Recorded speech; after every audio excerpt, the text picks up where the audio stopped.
Ghazali decode நேயர்களுக்கு அன்பு வணக்கம். இன்னைக்கு 4 ஜூலை 2026. சரி, இப்போ உலக செய்திகளில் இப்போ வரைக்கும் நமக்கு ஈரான் செய்திகள் தான் முன்னாடி நிற்கிது.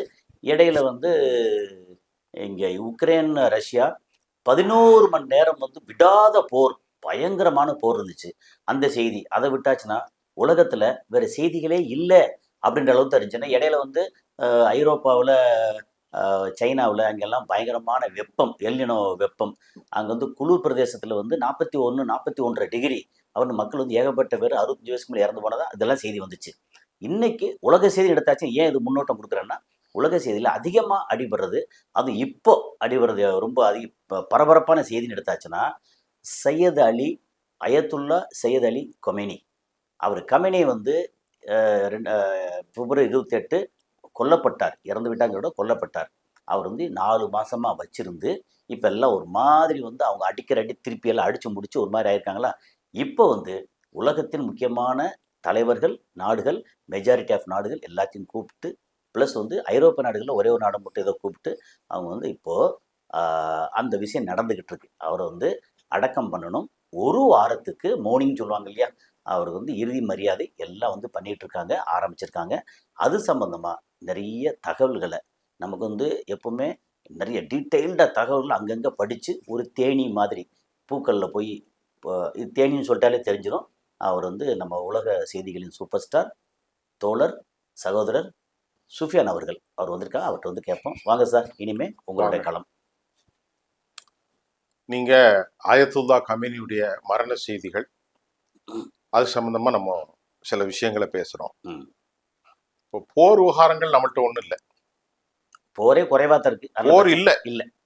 ஆனாலும் இப்போது நடக்கக்கூடிய இந்த சம்பவங்களையும், ஷியா முஸ்லீம் ஷரியத் அவர்களுக்குன்னு ஒரு வாழ்க்கை முறை, இப்ப இன்னைக்கு கொஞ்சம் வித்தியாசமா பேசுறோம். ஓகே, இந்த விவகாரங்கள்ல என்ன நடக்குங்கிறதோட அமெரிக்காவு வழங்கிய ஒரு பயங்கர ரகசிய தகவலையும் இப்போது சொல்ல போகிறோம். அமெரிக்காவின் ரகசிய தகவல். ஆமா, அமெரிக்காவுடைய ரகசிய தகவல் என்னவென்றால், இந்த ஷியா முஸ்லீம் தலைவரும் உச்சபட்ச தலைவருமாக அலி கமேனியை படுகொலை செய்தது அமெரிக்கா. ஆமா, இவரோடு சேர்ந்து 38 பேரை அவருடைய மகள் வயிற்று குழந்தையும் கூட கொண்டார்கள். அதோடு விடவில்லை, 170 அப்பாவி பச்சிலம் குழந்தைகளை ஸ்கூல் ஜோன்ல போட்டு காலி செய்தார்கள். மினாபா அந்த ஸ்கூல், அது மறக்காது. ஒரு 20 டீச்சரும் இறந்துட்டாங்க. டீச்சர் 168 குழந்தைகளும் 12 டீச்சர்ஸ், மொத்தம் 190 பேர் அல்லது 188 பேர். இந்த படுகொலை உலக வரலாற்றுல யாராலும் ஏற்றுக்கொள்ள முடியாது. மட்டுமில்ல, அமெரிக்கா நாங்கள் கொள்ளவில்லை என்று பல்டி அடித்த பிறகு CNN ஒரு செய்தியை வெளியிட்டது. அங்கு கடந்தது டொமஹாக் ஏவுகணை. அதுல தெற்கு திணறிய அமெரிக்க அதிபர், இல்ல நாங்க நேரடியா கொள்ளல, எங்கள்கிட்ட இருந்து பல பேர் வாங்கியிருக்காங்கன்னு உலக மகா பொய்யனா மாறி போனார். அவர் எந்த காலத்து உண்மையான இருந்தாரு? நீதி நேர்மை சொன்ன வாக்கு தவறாம எந்த காலத்து இருந்தாரு? இப்ப மிக முக்கியமாக நேற்று அமெரிக்க இன்டெலிஜென்ஸ் அவசரமாக ஒரு செவ்வியை, ஒரு உளவு தகவலை ஓமனுக்கும் கத்தருக்கும் வழங்கி, சரி நேற்று இல்ல, ஒரு 2 நாளைக்கு முன்னாடி, 3 நாளைக்கு முன்னாடி, ஓகே, அதை உடனடியாக ஈரானிடத்தில் ஒப்படைக்கணும்னு சொல்லி செய்தியை கொடுத்துட்டாங்க. ஒரு அமெரிக்கா எல்லா நாளிதழ்களையும் வந்தது பெரிய கட்டுரையில. என்னன்னா, உங்கள் நாட்டில் அப்பாஸ் அராக்கச்சியும் பக்கர் கலிபாவையும் மிக கவனத்தோடு இருக்க சொல்ல வேண்டும். அவர்களை படுகொலை செய்வதற்கு இஸ்ரேல் திட்டமிட்டிருக்கிறது. அது ஒருவேளை நடந்தால் மிகப்பெரிய வன்முறையும் மிகப்பெரிய சிக்கலும் மத்திய கிழக்கில் ஏற்பட்டுவிடும். ஆக கவனமாக இருங்கள் என்று அமெரிக்கா வெளிப்படையாக சொல்லிவிட்டது. அமெரிக்காவே அப்படி சொல்லிச்சு, உங்ககிட்ட சொல்லி அறிக்கை கொடுத்துட்டாங்க. இல்ல, அறிக்கை அமெரிக்கா கொடுத்தாங்களா? அமெரிக்கா கொடுத்து, நீங்க ஈரான்ட்ட டு பி கன்வே மெசேஜ் பண்ணுங்க, உங்க மெசேஜ் கன்வேயாக இருக்கணும். அப்ப கத்தார்ட்டையும் யுஏஇட்டையும் சொல்லி நீங்க கன்வே பண்ணிருங்க. கன்வே பண்ணிட்டாங்க. கன்வே பண்ணதுனாலதான் முஜிதபா கமேனி அதுக்கு முன் இது கன்வே ஒரு 10 நாளோ ஒரு 20 நாளைக்கு முன்னாடியே ரகசியமா அங்க போயிருக்கோம். நமக்கு இப்போ நமக்கு ரொம்ப லேட்டா வந்திருக்கணும். இதெல்லாம் ராஜ்ய ரீதியான விஷயம். அப்ப இந்த இஸ்ரேல் எவ்வளவு பெரிய அயோக்கியனா இருக்காங்கிறது இதுல தெரியும். இல்ல இஸ்ரேல் எந்த காலத்துக்கும் யோகியனா இருந்தா யோக்கியனா இல்ல. சொல்லு. ஆனா இது இன்னொன்னு முன்னாடியே ஒரு செய்தி வந்தது. இந்த சமாதானத்துக்கு யாரெல்லாம் ஏற்பாடு நடக்கிறாங்களோ அவங்க எல்லாத்தையும் கொல்ல போறோம் அப்படின்னு சொல்லி இஸ்ரேல் வந்து திட்டம் தீட்டுருக்குன்னு சொல்லி அவர் வந்து ஷபாஸ் ஷெரீப், ஆசிஃப் முனீர், அது நான் தான் பேசினேன். நம்ம பேச அன்னைக்கு நம்ம 2 பேருமே பேசணும். பேசணும் அதுல அந்த இல்லையா? செய்தியை சொன்னேன். அப்துல் ரஹ்மான் அல்தானி, அல்தானி இல்ல அதுல வந்து அசீம் முனீர் தான் முக்கியமா இருந்தாரு. மெயின் ஆசிஃப் முனீர், ஷபாஸ் ஷெரீப் பாகிஸ்தான். ஏன்னா அவங்க ரொம்ப இறங்கி பண்றாங்க. அப்புறம் இவங்க வேற நம்ம கத்தார் ரொம்ப தீவிரமா இருந்தாங்களா, கத்தாரு, அதுக்கப்புறம் ஒமான். அப்ப இந்த உலகத்திலிருந்து அழிக்கப்பட வேண்டிய சக்தின்னு எல்லாரும் சொல்லக்கூடிய அளவுக்கு அந்த அவனுடைய நிலைமை ரொம்ப மோசமா ஆக போகுது. ஏன்னா இப்ப இதை விட பெரிய சக்திகள்லாம் அழிஞ்சிரு. சரி, இப்ப நம்ம கேட்கறது, இப்ப இவ்வளவு பேர் வர்றாங்க. இப்ப நேத்து நைட்டு நடந்ததுல இப்போ வீடியோ வந்தது. அவர் கலிபாப் இருக்கார்ல, அது பண்றாங்க. கலிபாப் அந்த பக்கத்துல வந்து அப்பாஸ் அரசு நிற்கிறாரு. நேத்து நைட்டு அவரு கலிபாப் வந்து அந்த அவரோட சவப்பட்டி இருக்கு இல்லையா, அதுல பார்த்துட்டு குலுங்கி அழுகிறாரு. அது நடிப்பு இல்லை. அது அதாவது நானும் பார்த்தேன். ஆமா, நடிப்பு இல்லை. அதாவது நடிப்புனா அது எப்படி நடிப்பாரு? சரி, அதாவது நம்ம இதுக்கு முன்னாடி வந்த உடனே அப்படியே அழுவாங்க இல்லையா, அது இல்லாம அவர் பார்த்த உடனே, ஏன்னா கூடவே கையை பிடிச்சு கூடவே இருந்தார். எவ்வளவு இதா வந்து எத்தனை வருஷம் ஏன்னா கலிபாப் இருக்காரு இல்லையா, ஆமா, அவர் தான் உச்சபட்ச தலைவருக்கு நெருக்கமானதா 2வது 3வது இடத்துல இருந்தவர். அவர் ரொம்ப முக்கியம். என்ன, அவருடைய சொல்லை இவர் மீற மாட்டார். அது மட்டும் இல்லாம அவர் அரசியல் தலைவர் மட்டும் இல்ல, ஒரு இமாம். அப்படிங்கும்போது அவரை வந்து இப்படி பண்ணிட்டாங்களேன்னு சொல்லி எவ்வளவு மனசுல மீறி அடிச்சு புடிச்சு நேரம் இஸ்ரேல் வந்து நாசக்காடு ஆக்கியிருக்க வேண்டாமா? இந்நேரம் மொத்தத்துக்கு இஸ்ரேல் நாசக்காடு ஆக்கியிருக்க வேண்டாமா? ஆக்கியிருக்கணும்.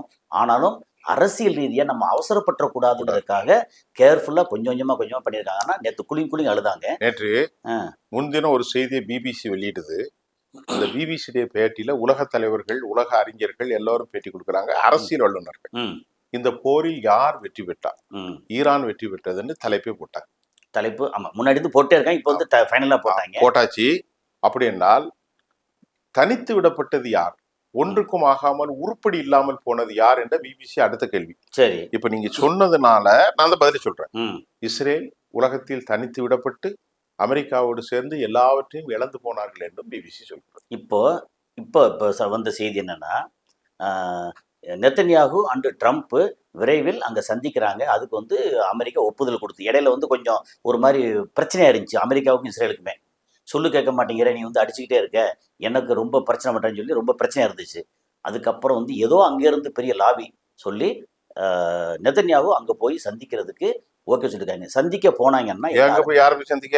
நெத்தன்யாகு ட்ரம்ப்பை அமெரிக்காவில் போய் சந்திக்கிறதுக்கு. இப்போ மறுபடி ஆமா, ஒட்ட வைக்கிறதுன்னா வெறும் ஒட்ட வைக்கிறது இல்லை.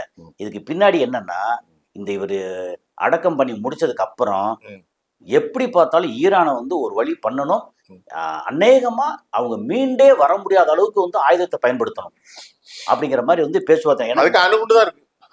அது மறைமுகமா சொல்லுது. அதுதான் அப்படியே அந்த மாதிரி வந்து ஒரு பேச்சுவார்த்தை வந்துச்சுன்னா அடுத்து பெருசா பண்ணுவாங்க அப்படின்னு தோணுது. ஆனால் 2 கோடி பேரு இப்ப இதுல நான் கேட்கிற கேள்வி உங்களுக்கு, 2025 டிசம்பர் 25 அப்போ வந்து போராட்டம், அந்த போராட்டத்துக்குள்ள கலவரக்காரர்கள் எல்லாம் வந்தாங்கல்ல. ஓகே, இதுக்கு முன்னாடி ஒரு பெரிய தலைவரை வந்து அடக்கம் பண்ணும்போது ஒரு 100கணக்கான பேர் வந்து கொண்டாங்க. இப்போ 2 கோடி பேர் வர்ற சனிக்கிழமை ஃபைனலா பண்றாங்கன்னா 2 கோடி பேர். இந்த 2 கோடி பேர் மொத்தமா டெஹரான்ல கூடும் போது 2 கோடி பேர்னா என்ன ஆகுறது? 2 கோடியா 2 பில்லியனா? 20 மில்லியன். 20 மில்லியன். ஆமா, 2 கோடி பேர். ஆனா 2 பேர் கூட ஒரு இடத்துல கூட மாட்டாங்க. எங்க இல்ல இருக்கட்டுமே. சரி, இந்த இடத்துல வந்து ஒரு 50 லட்சம் பேர் கூடுறாங்க. ஒரு இடத்துல 20-30 லட்சம் இல்ல. அது நீங்க டெஹரான்ல மொத்த டெஹரானும் மனித தலைகளா இருக்குன்னு வச்சுக்கலேன். அங்க வந்து இவங்களை போடுறேன்ற பேர்ல என்னமாவது பண்ணாங்கன்னா இஸ்ரேல் பண்ணுவாங்களா? பண்ண மாட்டான், பண்ணவே மாட்டான். என்ன நடக்கும்? என்ன நடக்கும்? பண்ணுனா பெரிய பிரச்சனை வந்துடும். அதாவது நேத்து அமீர், அவர் பேரு அமீர், தளபதி ரத்த பலி கொடுப்போம்னு சொல்லியிருக்காரு. இஸ்ரேல் நாங்க என்னைக்காவது ரத்த பலி கொடுத்தாகும். அவர் என்ன சொல்றாருன்னா அது எங்களுடைய கடமைங்கிறார். அவர் பேரு அமீர் மொசாவி, அது ஒரு பேரு. சரி, ரத்த பலி நாங்கள் கொடுத்து ஆக வேண்டும், இது எங்களின் கடமை. ஏன்னா தலைவரை, ஏன்னா அவரு உயிருக்கு உயிர் கொடுக்கணும். ஏன்னா கண்ணுக்கு கண், பல்லுக்கு பல், உயிருக்கு உயிர் அப்படிங்கிறது அந்த கோட்பாடு. ரத்த பலி கொடுக்க வேண்டும் என்று சொல்கிறார். சரி, ஆனால் எது கொடுத்தாலும் இஸ்ரேல் தனது அடிப்படையான திட்டத்திலிருந்து மாறப்போவதில்லை. ம், அவர்களுக்கு ஏதாவது ஒரு பயங்கர சரிவு ஒன்று வரும் வரை. ம், ஆனால் இஸ்ரேல் இப்பொழுது நடித்துக் கொண்டிருக்கிறார்கள் என்பது மிக முக்கியமான விவகாரம். ம். ஆனால் நீங்கள் கேட்ட கேள்வி, 90 நாடுகள் அங்கே கலந்து கொள்கிறது. 90 நாட்டினுடைய பிரதிநிதிகள், 90 நாட்டினுடைய இந்தியா கலந்துக்கிறதா? இந்தியாவுக்கு தூதுக்குழு அனுப்புறாங்க. இந்தியாவில இருந்து நம்ம பிரைம் மினிஸ்டருக்கு இன்வைட் பண்ணிருக்காங்க. ஆமா, இந்தியா எப்படி அனுப்புறாங்கன்னா, இந்திய அரசு செயலாளர்கள் மட்டத்தில் 2 பேர். சரி, அவருடைய பேர் எனக்கு ஞாபகத்தில் இல்லை, ஓகே, படித்தேன், மறந்து விட்டது. ஓகே. அப்புறம் இந்தியாவுடைய சாமியார்களும் போகிறார்கள். நேற்று அதை காட்டினார். சாமியார்களா? ஆமா, இந்திய சாமியார்கள் இருப்பாங்க, மடாதிபதி. ஆமா, அது ஒரு குழு போய் அவங்க எல்லாம் பண்ணாங்க. நேற்று பார்த்தேன், ஓ, காணொலியிலே காட்டினாங்க. இல்ல, நல்ல விஷயமாச்சு. அதாவது அந்த மத நல்லிணக்கம்னு ஒன்று இருக்குல்ல, நேற்று போனாங்க. அது போறதுக்கு முக்கியமான காரணம் என்னவென்றால், இனி ஈரான் இந்த கண்ட்ரி இஸ் நாட் இன்எவிட்டபிள் ஃபோர்ஸா உருவாயிட்டாங்க. தவிர்க்க முடியாத சக்தி இன்எவிட்டபிள் ஃபோர்ஸா உருவாயிட்டனால நமக்கு ஹெர்மோஸ் ரொம்ப முக்கியமா இருக்கிறதுனால நமக்கு சிஎன்ஜி ஆயில் வந்தாலும் சரி, லோக்கல் ஆயில் வந்தாலும் சரி, ட்ரேடிங் கப்பல் எது வந்தாலும் அங்க வேணும். ஆகவே தவிர்க்க முடியாத ஒரு இன்எவிட்டபிள் ஃபோர்ஸ். அதனால எப்படி அனுப்பியிருக்காங்க, இந்திய அரசு பிரதிநிதிகளாக 2 பேரும், இந்திய மடாதிபதிகள். இந்தியாவிலிருந்து முஸ்லிம்கள் அனுப்பல, இந்தியாவிலிருந்து, இந்தியாவின் அடையாளம் இந்து தானே, இந்து சாமியார்கள் 2-3 பேர் போய் நின்று அஞ்சலி செலுத்திய காட்சியும் நான் பார்க்க முடிந்தது. ரஷ்யா வந்தது, சீனா வந்தது, அப்புறமா மலேசியா. ஆனா அந்த தலைவர்கள் வரல, புட்டினோ எல்லாருமே ஆள் அனுப்பிச்சிருக்காங்க. எல்லா நாட்டுல இருந்தும் ஆட்கள் வந்துட்டாங்க. எல்லா நாட்டுல இருந்து, வடகொரியாவில இருந்து, சீனாவில இருந்து, அப்புறமா ஆப்பிரிக்க நாடுகள்ல இருந்து எல்லாரும் வந்திருப்பாங்க. சவுதியில இருந்து, சவுதி, ஆமா, முக்கியமா சவுதியில இருந்து, எஜிப்ட்ல இருந்து, துருக்கி வந்திருப்பாங்க. சவுதி என்பது சவுதி, யுஏஇ, எல்லா லிஸ்டும் என்கிட்ட இருக்கு. எல்லாம் சரி. இன்னொன்னு, இப்போ யுஏஇ எல்லாம் தான் அரபு நாடுகள் முழுமையா அனுப்பிட்டாங்க. மொத்த அரபு நாடுகள் இன்க்ளூடிங். ஆனால் தலைவர்கள் வரவில்லை. அதற்கு பதிலாக முக்கியம் எல்லா நாடுகள்ல இருந்து தலைவர்கள் வந்து அங்க போக. ஆனா இன்னொன்னு ஏன் வரலன்னா பாதுகாப்பு காரணம். ஏன்னா இவங்க வந்து ஏதாவது உரண்டு எடுத்துருவாங்க. இன்னொன்னு, இன்னும் முக்கியமான கேள்வி இருக்கு. ஐரோப்பிய நாடுகள் மொத்தம் எத்தனை இருக்கும்? ஒரு 30 நாடு இருக்குமா? இருக்கு, 34 கிட்ட வரும். இருக்கும்ல, சின்ன குட்டி நாடு. அது எல்லாமே அப்படித்தானே. அவங்க யாரும் அந்த மாதிரி தெரியல. இல்ல, ஏன் தெரியும்ல, நான் கேட்டது கரெக்டானு மட்டும் சொல்லுங்க. ஈரான் வந்து இன்வைட் பண்ணிருக்காங்க. யாரு தெரியுமா? மொத்த ஐரோப்பிய நாடுகள்லயும் ஸ்பெயினை மட்டும்தான் இன்வைட் பண்ணிருக்காங்க. ஒரே ஒரு நாடு இன்வைட், யாரும் இன்வைட் பண்ணல. பாத்தீங்களா, அவனே அவமானப்படுத்திட்டாங்க. ஐரோப்பிய நாடுகள் யாருமே எனக்கு வேண்டாம்பியா, எக்ஸப்ட் ஸ்பெயின் வந்து எங்களுக்கு நெருக்கம். நீ வா, ஒன்னு. ஏன் தெரியுமா? எல்லா ஐரோப்பிய நாடும் நடிச்சுக்கிட்டு இருந்தான். ஆனா உணர்ச்சி பூர்வமாக அமெரிக்காவை எதிர்த்தது ஸ்பெயின் தான். இன்னொன்னு, என் நாட்டுக்குள்ள உன் பிளைட்டே வரக்கூடாதுன்னு சொன்னா. இன்னொன்னு ரொம்ப முக்கியமான விஷயம், ஈரானோட எம்பசி இருக்குல்ல, அது ஸ்பெயின்ல ஓபன் ஆயிட்டேன்.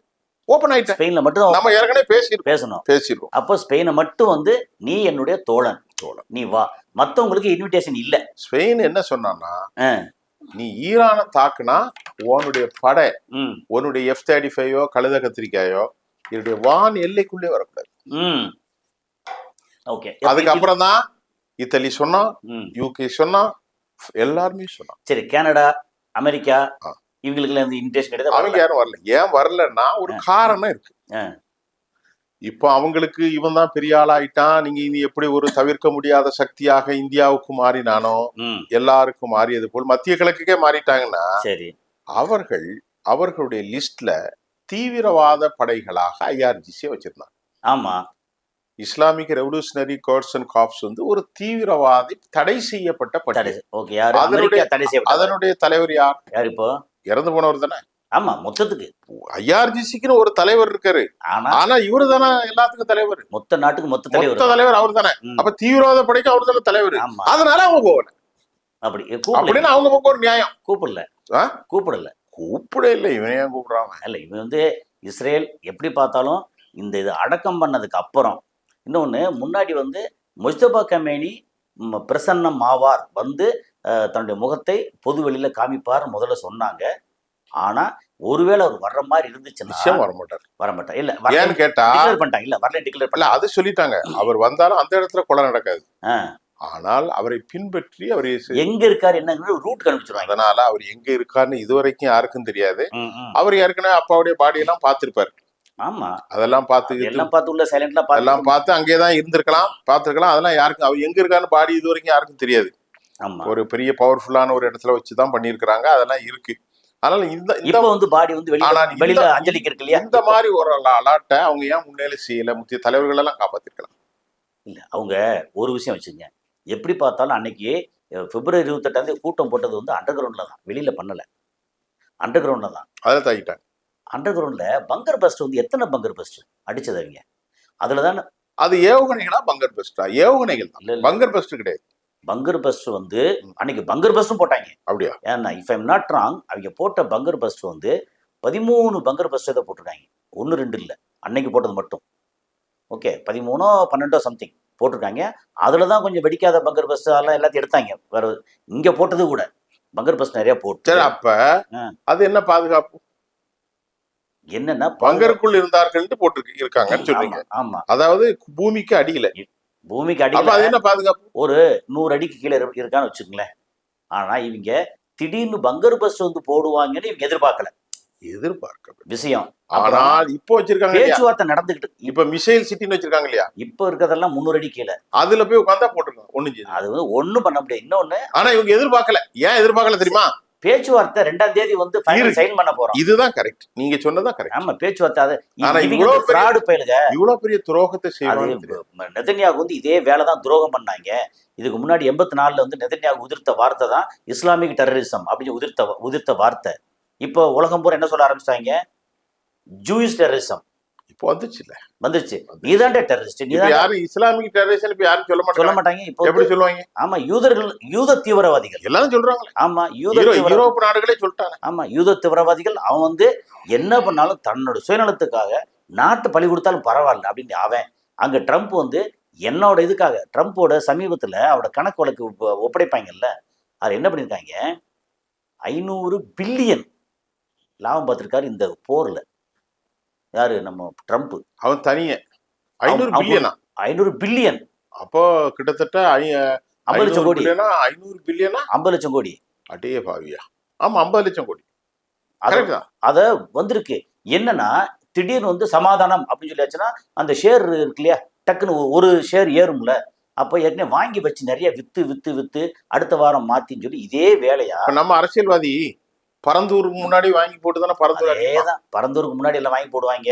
அப்புறம் கிளாம்பாக்கத்துக்கு சுத்தி வந்து நிறைய வாங்கி போட்டுருப்பாங்க. இப்போ அடுத்த டாபிக்ல அதை பேசுவோம். இப்ப அமெரிக்கா வந்து நேத்து கற்ற மறுபடியும் வெளியாயிருக்கு. ஓகே, அமெரிக்காவோடு உறவை முறித்து கொண்டார்லவா? யாரு? ஈரானா? இஸ்ரேல் வெளிப்படையா ஓபன் டிக்ளரேஷன். உறவுல முறிக்கல. இல்ல உறவுல கேட்க மாட்டோம். உறவுண்டா வேற என்ன, அபிஷியலா இல்ல. இனி எங்களுக்கு நீங்க தேவையில்லை. நாங்களே 3.8 தேவையில்லை. 38 பில்லியன். 38 பில்லியன் இல்ல, 3.8 பில்லியன். இல்ல மொத்தம் 38 பில்லியன். 38 பில்லியன் இல்ல, நான் சொல்றேன் கேளுங்க. மொத்தம் 38 பில்லியன். அதுல இப்ப அவங்க கொடுக்கறன்னு சொன்னது 3.8 பில்லியன். மானிய கடன் 3.8. அதே ஒரு 36,000 கோடி. ஆமா, அத வந்து மானியம் மட்டும் 40,000 கோடி கொடுக்குறான். எங்களுக்கு தேவையில்லைன்னு நாங்க நினைக்கிறோம். ஃபியூச்சர்ல வந்து நாங்க எங்களுக்குள்ளேயே செல்ஃப் ரிலையன்ஸ் இருக்க போறோம் அப்படின்னு சொன்னாங்க. அது வந்து ஒரு டெக்ளரேஷன் அறிவிச்சாலும் அது குறித்து சர்வதேச மீடியாக்கள் என்ன சொல்லுது நம்ம பார்க்கணும். என்ன சொல்லுதுன்னா அமெரிக்காவுடைய அந்த 3.8 கோடி டாலர், அதாவது பில்லியன் அப்படின்னா நமக்கு குறைஞ்சபட்சம் புரியுற மாதிரி ஒரு 35 இருந்து 40 கோடிக்குள்ள. இது 35-40 கோடி. 35,000 கோடி. இது 35,000 கோடி. 3 லட்சம் கோடி. 3 பில்லியன் தானே. ஒரு பில்லியன் 9,000 கோடி தானே. 38ல இருக்கேன் நீங்க அதுதான் 38 சொல்லி அந்த கணக்குல வர்றீங்க. இல்ல, அது மொத்தம் 38. அதை விட்டுருங்க. சரி, இப்ப இந்த ஒரு 36,000 கோடி இல்லாம அவர்களால் எதுவும் செய்ய முடியாதுன்னு இன்டர்நேஷனலுடைய கருத்து கணிப்பு வெளியாயிற்று. அதுக்கு இன்ட்ரெஸ்ட் கத்துக்கணும். நான் சொல்றேன் கேளுங்க. டூரிசம் கிடையாது, ட்ரேடிங் கிடையாது, மெடிசின் கிடையாது, இது சிஸ்டம் கிடையாது, வேலைக்கு ஆள் கிடையாது, கன்ஸ்ட்ரக்ஷன் கிடையாது, ஒண்ணுமே கிடையாது. அது மட்டும் இல்ல, என்ன சொல்றாங்க நேத்து வெளியான செய்தியில, அமெரிக்கா கொடுக்கறது 36,000 40,000 கோடி மானியம். அது அல்லாம அமெரிக்கா அது மட்டும் கொடுக்கல. உதவி வேணாண்டா பணத்தை மட்டும் வாங்காம ஆயுதங்கள், டெக்னாலஜிஸ் எல்லாமே அமெரிக்கால தான் வாங்குறாங்க. ஆயுதத்தோட 70% அமெரிக்க ஆயுதங்கள். இப்ப அவ்வளவு அமெரிக்க ஆயுதங்கள் தானே. இடையில போறேன்னு டேங்கர்லாம் அடிச்சானுல, அது என்ன டேங்கர்? மெர்கோவா முடியாது. இப்ப அமெரிக்கால இருந்து டேங்கர் இருந்துச்சா? அது அல்லாம அமெரிக்கா இவர்களுக்கு ஆதரவு இல்லை என்று இவர் விடப்பட்டால் மத்திய கிழக்கில் நசுக்கி போட்டு விடுவார்கள். ஒரு வாரம் தாங்காது, இல்ல அப்படி 2 வாரம் ஏன்னா தாங்காது. இப்ப முன்னாடி உள்ள மத்திய கிழக்கு அல்ல, இப்போ ஆமா, இப்ப வேற கிழக்கு. இப்போ வந்து வேற. இப்ப அப்படி பார்த்தா இன்னும் வந்து ஹெஸ்புல்லாவே ஒண்ணும் செய்ய முடியலையே. ஹிஸ்புல்லா தோக்கடிக்கலையே. அவன் யாரை தோக்கடிச்சிருக்கான்? அந்த மக்களை தானே கொண்டுகிட்டு இருக்கான். ஆமா, ஹிஸ்புல்லா எங்க தோக்கடிச்சிருக்கான்? யாரையும் நீ தீவிரவாதின்னு சொல்லி சொல்லி ஏமன் என்ன செய்ய முடிஞ்சது? ஹவுதிஸ் ரொம்ப ஸ்ட்ராங்கா இருக்கேன், அடிச்சு அடிச்சு பயங்கரமா அடிச்சாங்க. என்ன ஆச்சு? ஒன்றும் ஆகல. அவ்வளவுதான். இப்ப அதனால இன்டர்நேஷனல் எக்ஸ்பர்ட்ஸ் ஜெர்மன்ல டென்மார்க்ல இருந்து ஒரு கருத்து தெரிவிக்கிறாரு. ம். தனித்து கெப்ட் அலோன், நாங்கள் தனித்து வைக்கப்படுவோம், தனித்து நிற்போம் என்பதெல்லாம் வேலைக்கு சரி. ஆகாது. இப்ப எனக்கு ஒரு கேள்வி. வர சனிக்கிழமை வந்து அடக்கம் பண்றாங்க. ஆமா. சரி, இப்போ அடக்கம் பண்ணா நம்ம ஈரான் பாயிண்ட் ஆஃப் வியூல ஒன்று கேட்கணும், Israel and America point of வியூல. இப்போ அடக்கம் பண்ற வரைக்கும் வந்து கொஞ்சம் எல்லாம் பார்த்துட்டே இருந்தாங்க. இப்போ அடக்கம் பண்ணியாச்சு. ஓகே, அடக்கம் பண்ணிட்டு ஈரான் ரிவெஞ்ச் எடுக்க போறாங்களா இல்லையா? நம்பர் 1. இவங்க வந்து இப்போ அடக்கம் பண்ணியாச்சுல, இதுக்கப்புறம் போட்டு தாக்குறதுக்கு, ஏன்னா இதை தாண்டி வந்து அவங்களாம் தோத்துட்டாங்க, முடிஞ்சு வச்சு. நான் தோத்துட்டோம்டான்னு கையை தூக்குற அளவுக்கு அவங்களுக்கு வந்து திராணி இல்லை.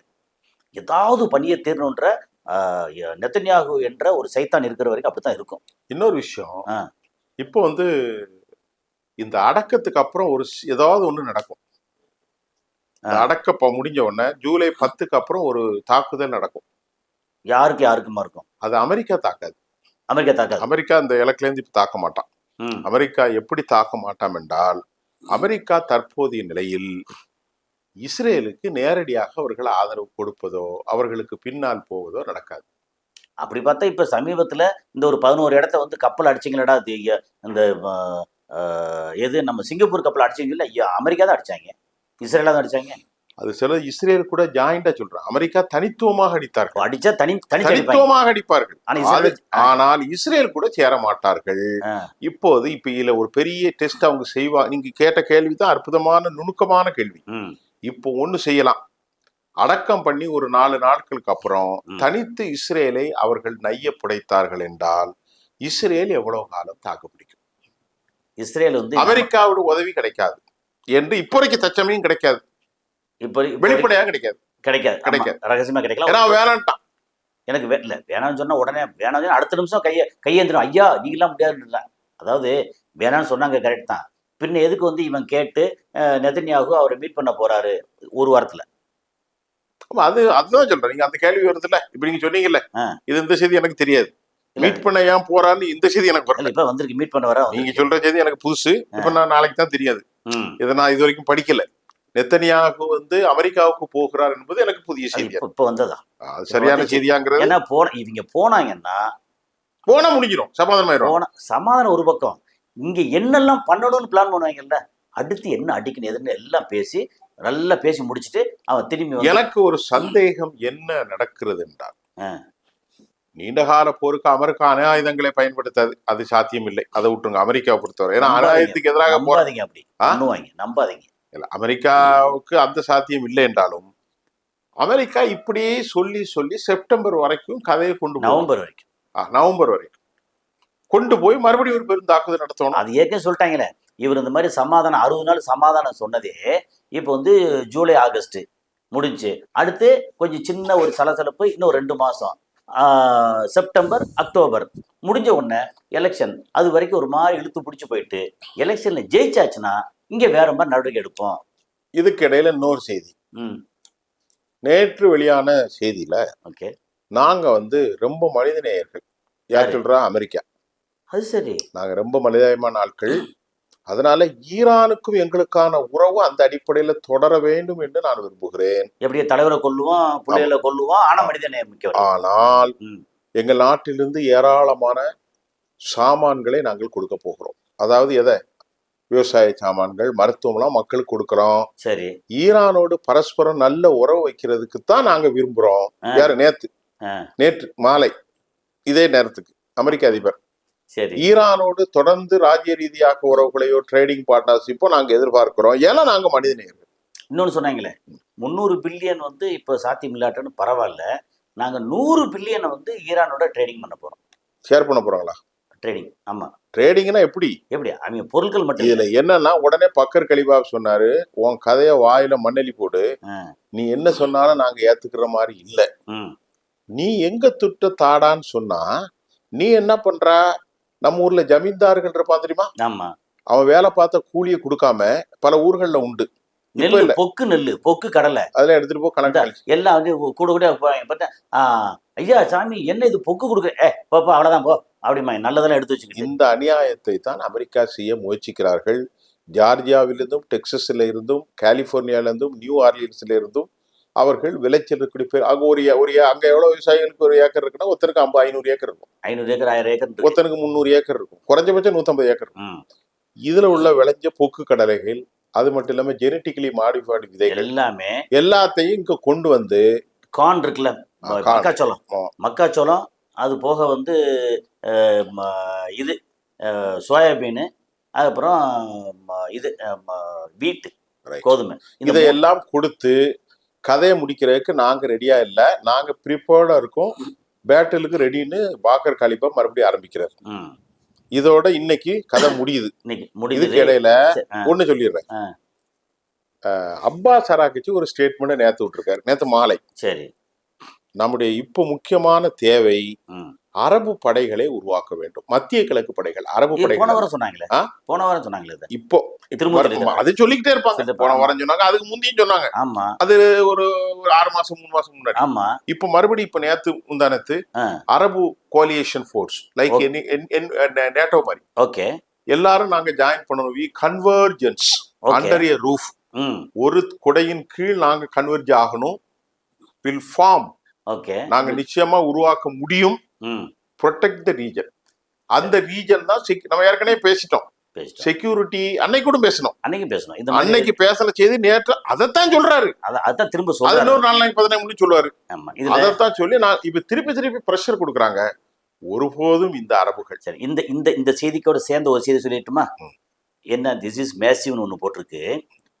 Saudi Arabia just delivered the biggest shock to Trump despite being his அலை. அவனோட கூட்டாளியாக இருந்தால் கூட பெரிய ஷாக் கொடுத்துருக்காங்க. ட்ரம்ப் வந்து சாயந்தரம் 6 மணிக்கு என்ன சொல்றாரு? Until a deal is finalised, sanctions on Iran will remain. I will not tolerate any country breaking from this. யார் சொல்றா? ட்ரம்ப். எதை டாலரேட் பண்ண மாட்டாராம்? ஈரானுக்கு யாராவது ஏதாவது கொடுத்தீங்கன்னா அப்புறம் 7 மணிக்கு சவுதி அப்ப அரேபியா, ஏன் இப்ப மனித நேயங்க? அது வேற, அது வாய் வந்து கண்டபடி பேசும். நார வாங்கி சொன்னால. ஆமா. இன்னொன்னு சவுதி அரேபியா என்ன சொல்லிருக்கோம்ல, சவுதி அரேபியா அட் 7 PM என்ன சொல்லிருக்காங்க, 5X சவுதியா போயிங் 777S சரி. வேர் டெலிவர்ட் டு ஈரான்ஸ் மகான் ஏர் டிஸ்பைட் ட்ரம்ஸ் சாங்ஷன். எப்போ? இப்போ கொடுத்த என்னது 5 777 போயிங் அதை வந்து அங்க கொடுத்துட்டாங்க ஆல்ரெடி. யாருக்கு? 6 மணிக்கு ட்ரம்ப் சொல்றாரு, அங்க வந்து சாங்ஷன் அத கிடையாது. இப்ப சொன்னீங்களே பண்ணிருக்கோம், யாராவது கொடுத்தீங்க பாத்துக்க அப்படின்னா 7 மணிக்கு கொடுத்துட்டாங்க. இது எவ்வளவு டிஸ்கிரிபன்சி இல்ல? இது என்னன்னா, it is a kind of ridiculous statement. மக்களை கிறுக்கனாங்க. அது இப்படி பேச வேண்டியது இவங்க சவுதி கொடுத்துட்டாங்க, உடனே எப்படி கொடுக்க போச்சு அப்படின்னு சொல்லியாச்சுன்னா, நீ தான் என்ன கெட்டவத்தில் பேசுனா போடா அப்படின்னு சொல்லிட்டு விட்டுருவாங்க. அது ஒன்று. அதுக்கப்புறம் வந்து இந்த சொன்னல, Israeli prime minister Benjamin Netanyahu and US president Donald Trump held a phone call and agreed to meet soon in the United states. விரைவில். ஆமா அப்படின்னு ஒரு செய்தி. இது எதுல வந்திருக்கு? இது வந்து நமக்கு ரெகுலரா வந்து வேற தளத்துல இருந்து வரும். விரைவில் தான். விரைவில், சூன். சரி. ஆமா, சூன்னாலே விரைவில் தான். சூன் தான். ஆனா டேட் நாட் ஃபிக்ஸ்டு. டேட் அது வந்து அவங்க ஒரு மாதிரி எப்போ வந்து ஃபிக்ஸ் பண்ணி முடிச்சு அதுக்கப்புறம் அடிக்கிறதுக்கு எல்லாம் பார்ப்பாங்க. சரி. Okay. Israel is preparing a new Gaza offensive, citing Hamas rearming, but has not completed a single first stage ceasefire obligation itself. 1,000+ dead since the truce occupation, up from 53 to 60%. Aid still blocked, and now it wants stage 2. எல்லாம் சாகரிச்சு திரும்ப stage 2. Is the country that ever honored the ceasefire? அது மாதிரி இவங்களோட இது அதை விடுங்க. அது இது வரைக்குமே அந்த சீஸ்ஃபயர் அமல் பண்ணியே கிட்டத்தட்ட 1500 மேல செத்துருக்காங்க. நம்ம இவரு அங்க லெபனான்ல இருக்கக்கூடிய அந்த ஆட்சியாளர் என்ன சொல்லியிருக்காரு, சீஸ்ஃபயர் வந்ததுக்கு அப்புறம், அனௌன்ஸ் பண்ணதுக்கு அப்புறம் 1 மாசத்துல 3500 அட்டாக் பண்ணிருக்காங்க. லெபனான்ல 4000 பேர்கிட்ட இருந்துட்டு 4000க்கு மேல இருந்து மேல 5000 பேர் பண்ணாங்க. அதுல முஸ்லிம்கள் மட்டும் இல்ல, கிறிஸ்தவர்கள். இல்ல, கிறிஸ்தவ பாதி கிறிஸ்தவர் இருக்காங்கல்ல, சர்ச்சை இடிச்சாங்கல்ல. என்னது பண்ணாலும் வந்து அவங்க அறிவிக்கட்ட அப்படித்தான் இருப்பாங்க. அடி வாங்கி ஐயோன்னு போனதுக்கு அப்புறம் தான் எந்திரிக்க முடியாம இருப்பாங்க. ஆனா இப்போ ஒண்ணு மட்டும் சொல்லி முடிச்சிரும். முடிச்சிடலாம். ஹோலோகாஸ்ட்ல எப்படி உலகத்தை வெறுத்தாங்களோ கிறிஸ்தவ யூதர்களை, ம். அதை விட மோசமான நிலை உலகம் இல்ல ஃபுல்லா யூதர்களை வெறுத்தாங்களே, அவங்க வெறுத்து அடிச்சாங்க. உலகம் முழுவதும் ஹோலோகாஸ்ட் பீரியட்ல ம். இவங்களை வெறுத்தா. ஜெர்மன் மட்டும் இல்ல, ஆ. அதுக்கப்புறம் யூரோப்பியன்ல வெறுத்தா. எல்லாமே ஏன்னா வெறுத்தாங்க. அந்த பேசியிருக்கோம் பலமுறை. இப்ப அதை விட மோசமான வெறுப்பு வந்துருச்சு. இப்ப என்னதான் ஆயுதத்தை வச்சு சேர்த்தாலும் இவனுக்கு இனி இன அழிவு தான். அதாவது என்ன சொல்றது, இன அழிவு இல்ல, அதாவது இழுக்கு அழிவு தான். அதாவது 70 லட்சம் பேர் இருக்காங்க, உலகத்துல 2 கோடி பேர் இருக்காங்க அப்படின்னா அங்கங்க விரட்ட போறாங்க, எங்க அடைக்கலம் பண்ண முடியாது. ஏன்னா கொஞ்சம் கூட மனிதநேயம் இல்ல. அந்த இஸ்ரேல் கர்ட்ஸ் இருக்கானே, வாயை திறந்தாலே விஷம் தான். ஆமா, அது எல்லாமே பென்கவீர், இஸ்ரேல் கட்ஸ், நெதன்யாகு ஒருத்தருக்கு சலச்சம் இல்லை, நல்லவன் கிடையாது. சரி, அவ்வளவுதான். இப்போ 2 கோடி பேர் வந்து கூடுறாங்க, அடக்கம் பண்ண போறாங்க. அடுத்து என்ன நடக்க போகுது அடுத்த காலையில சந்திப்போம். உங்களுடைய மேலான கருத்துக்களுக்கு நம்ம கலந்துரையாடும் போது நல்லா இருக்கு. நம்ம தனியா பேசும்போது இருந்த விட கலந்துரையாடல் பண்ணும்போது இப்போ சில செய்தி எனக்கு தெரியாது. இப்ப நீங்க எனக்கு சொன்ன செய்தி என்ன, அமெரிக்கா மீட் பண்ண போற என் கையில வந்துச்சு. அதே மாதிரி நீங்க சொல்லும் போது ஓ இப்படி அங்க வந்திருக்கோம். ஏன்னா இந்த கலந்துரையாடல்ல சிறப்பு என்ன தெரியுமா, நம்ம 2 பேரும் பேசும்போது எனக்கு தெரியாத செய்தி 3 நீங்க சொல்லும் போது உங்களுக்கு தெரியாத செய்தி 2 நான் சொல்றேன். அப்ப பொதுமக்களுக்கு எவ்வளவு போய் சேருது? 5 போய் சேர்ந்து 5 6 போய் சேருது. ஓ இப்படி இருக்கா இப்படி இருக்கா. அப்போ 15 நிமிஷம் நம்ம பேசினா ஏராளமான செய்தி வந்து ரொம்ப அருமை. இப்ப நம்ம அந்த நோக்கத்துல தான் பேசுறோம். வேற என்ன நோக்கம் நமக்கு? ஒரு நோக்கம், நம்ம செய்திகளை கொடுக்கணும், அவ்வளவுதான். அதை வந்து எப்படின்னா நட்டமன்ட்டு ஒவ்வொரு வார்த்தையா செய்தி வாசிக்கிறது இல்ல, நம்ம வந்து டிஸ்கஸ் பண்ணி ஓ இவன் இப்படி பண்ணிருப்பானோ, இவன் யாரு, அவன் கேரக்டர் என்ன, இப்படி இதுல கலந்து நம்ம வந்து ஒரு டிஸ்பாரிட்டி டிஸ்கிரிமினேஷன் எல்லாம் கிடையாது, ஒன்றும் கிடையாது. எதிர்ப்பாளர்களே எதிர்ப்போம், அவ்வளவுதான். ரைட், ரொம்ப நன்றி. அடுத்த சந்திப்போம் நேயர்களே. அவ்வளவுதான். இப்போ வந்து செய்தியெல்லாம் கேட்டீங்க. இப்போ அடுத்த செய்தியில சந்திப்போம். நன்றி சார்.